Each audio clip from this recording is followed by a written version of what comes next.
নমস্কার বন্ধুরা, কেমন আছেন সবাই? আশা করি সবাই ভালো আছেন। আমি সুনীল আর সুনীল ইউনিক ট্রাভেলের আরেকটি নতুন ভিডিওতে আপনাদের সকলকে স্বাগত। আজ আমি চলে এসেছি নিউ টাউনের এয়ারক্রাফট মিউজিয়ামে। এই মিউজিয়ামটা আজকে আমরা ঘুরে দেখব এবং তার সঙ্গে সমস্ত রকম ইনফরমেশন শেয়ার করব আপনাদের সাথে আমার এই ভিডিওর মাধ্যমে। তাহলে চলুন ভিডিওটি শুরু করা যাক। আর ভিডিওটি শুরু করার আগে আপনাদের কাছে একটি ছোট্ট রিকোয়েস্ট, ভিডিওটি যদি আপনাদের ভালো লেগে থাকে চ্যানেলটি সাবস্ক্রাইব করে নেবেন, পাশে রাখা বেল আইকনটিকে প্রেস করে দেবেন আর লাইক কমেন্ট শেয়ার করতে কিন্তু ভুলবেন না। আপনারা যারা গাড়ি বা বাইক নিয়ে আসবেন, এখানে কিন্তু পার্কিংয়ের সুব্যবস্থা করা আছে, আপনারা পার্কিং করতে পারবেন। বর্তমানে আমি এখন দাঁড়িয়ে আছি এয়ারক্রাফট মিউজিয়ামের ঠিক সামনে। মিউজিয়ামটি সোমবার বাদে প্রতিদিন সকাল 11টা থেকে রাত 8টা পর্যন্ত খোলা থাকে। প্রবেশদ্বারের পাশেই আছে টিকিট কাউন্টার, যেখান থেকে আমাদের টিকিট সংগ্রহ করতে হবে। টিকিট মূল্য 30 টাকা পার পার্সন। আর স্কুল স্টুডেন্টদের জন্য কোনো রকম টিকিট লাগে না, শুধু স্কুলের আইডি কার্ডটা দেখাতে হবে। কলকাতার নিউ টাউনের অ্যাকশন এরিয়া 1 নিউ টাউন থানার পাশেই অবস্থিত এই এয়ারক্রাফট মিউজিয়াম। সামনেই দেখতে পাচ্ছেন সেই ঐতিহাসিক এয়ারক্রাফট টুপোল F2 142M। 2022 সালে জুন মাসে 2 একর জমির ওপর নির্মাণ করা হয় এই এয়ারক্রাফট মিউজিয়াম। ভারতীয় নৌবাহিনী ও রাজ্য সরকারের যৌথ উদ্যোগে তৈরি হয়েছে এই এয়ারক্রাফট মিউজিয়াম, যার মূল উদ্দেশ্য ভারতীয় নৌবাহিনীর গৌরবময় ইতিহাসকে সংরক্ষণ করা এবং নতুন প্রজন্মের সামনে তুলে ধরা।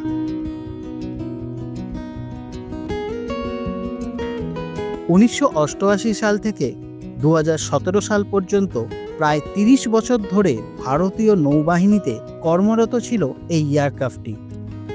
এটি বিশ্বের সবচেয়ে দীর্ঘ এবং ভারী টার্বোপ্রপ বিমান, যা 4টি ইঞ্জিন এবং 8টি প্রপেলার যুক্ত।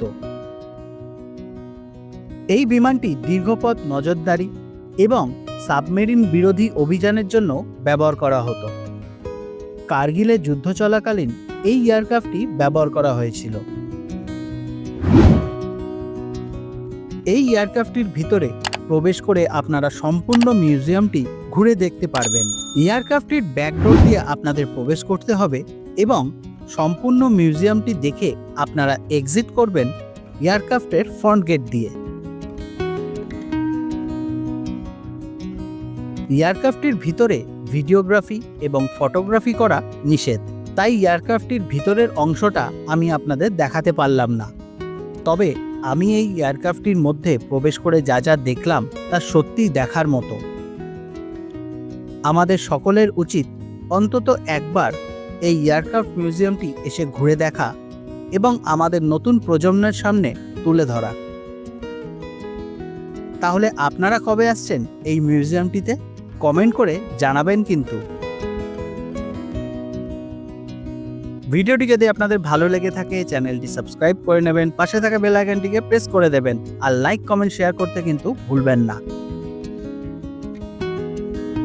এয়ারক্রাফটটির পাশেই বাচ্চাদের জন্য আছে বিভিন্ন রকম অ্যাক্টিভিটি এবং একটি মজার প্লে জোন, যেখানে বাচ্চারা ভালো সময় কাটাতে পারবে।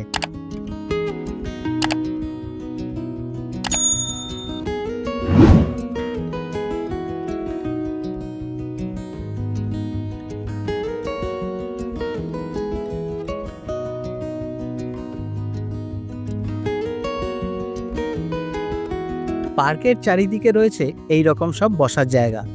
এখানে বসে এক মুহূর্ত বিশ্রাম নিতে নিতে চোখের সামনে দাঁড়িয়ে থাকা এই ঐতিহাসিক এয়ারক্রাফটটি আপনারা দেখতে পারবেন।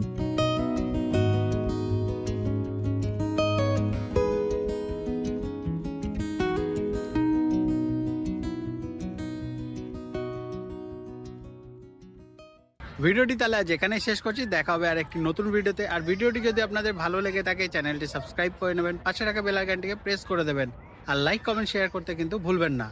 সবাই ভালো থাকবেন, সুস্থ থাকবেন, সবাইকে ভালো রাখবেন। নমস্কার।